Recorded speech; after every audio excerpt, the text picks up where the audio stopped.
Assalamu alaikum, құрметті қазақ елі. Бүгінгі видеода сиыр малын, бұқаларды қалай жығуды үйрететін боламыз.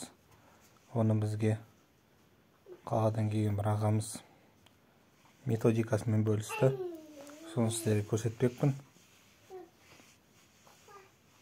Мойнына жіпті байлап, оны беліне өткізіп алып тартқан кезде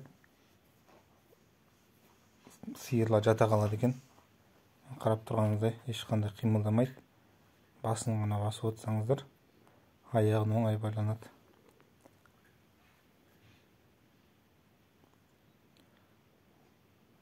Аяғын асықпайды, байлап алуға болады осылай.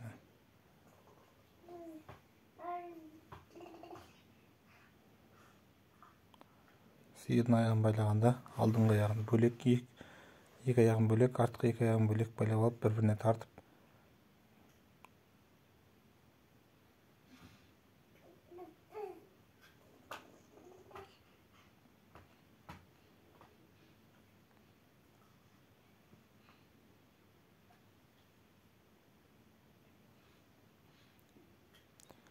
Өте қауіпсіз әдіс екен.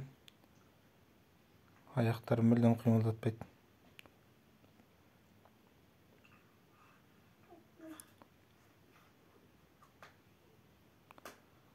Аяқтарын байлап алып болғаннан кейін жіпті белінен шешіп тастасаңыздар, сонымен жатады береді ешқана.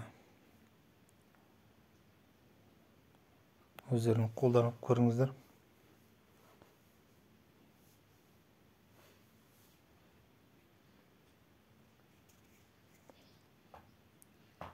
Каналға жазылып, лайк басып, пікір қалдырыңыздар. Бізге шабыт сыйлап, тағы да әлі алда қанша сиыр, жылқы соятын боламыз, соны түсіріп сіздерге осындай қызықты әдістермен бөлісетін боламыз.